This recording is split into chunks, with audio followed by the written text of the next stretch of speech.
Hello everyone, abatammanyi nze bampita Katerega panga lya musaza lya Ssaabasajja Massachusetts.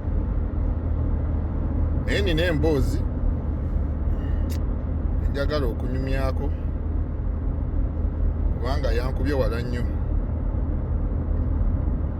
Ku birthday yange mwana kyali wange yajja n'aŋŋamba, mwana ttaka badde mu Amerika wano mwana emyaka kati 10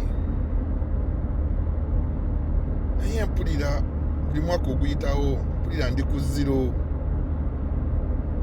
ndaba sirina kye nnina, ndaba nga buli kaseera ddamu obuzzi okutandika obutandisi ekyo nakikola paka ddi.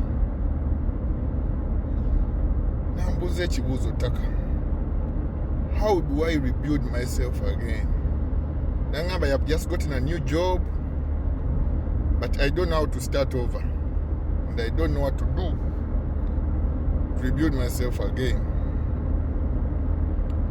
Ekinkuba wala, wanga yagenza okubyogera byonna, nga nange obulamu bwe bumu bwe ndimu. Nga si bwanjawulo ku bubwe, era nga tutambulira mu bulamu bwe bumu. Omwaka oguyitawo, you're hoping for something better next year. Niyo mwaka gukusanga gonna oli ku zero. Tewali savings, tewaliwo investment, tewaliwo ki, naye omwaka gw'oguyiseemu. Ate nga n'okukola okola,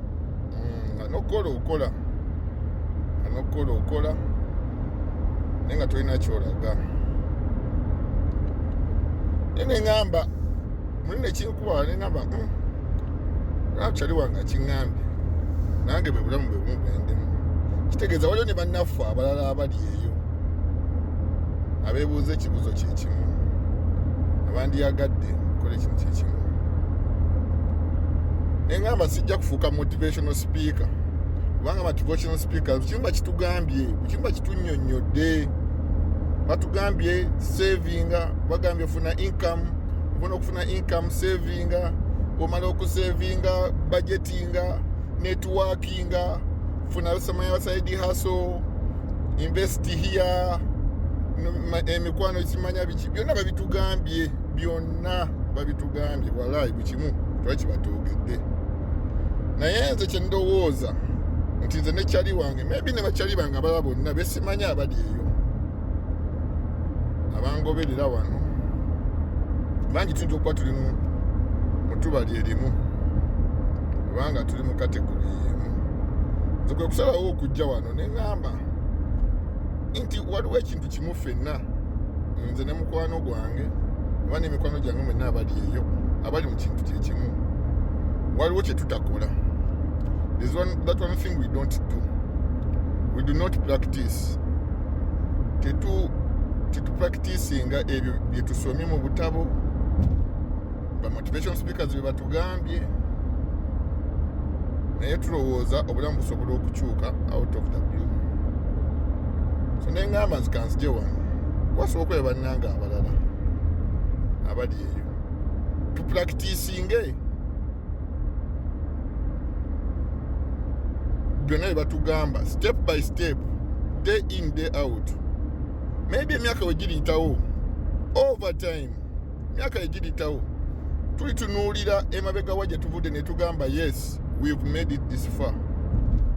Otherwise abantu bali stressed, naye we can all of us start over again.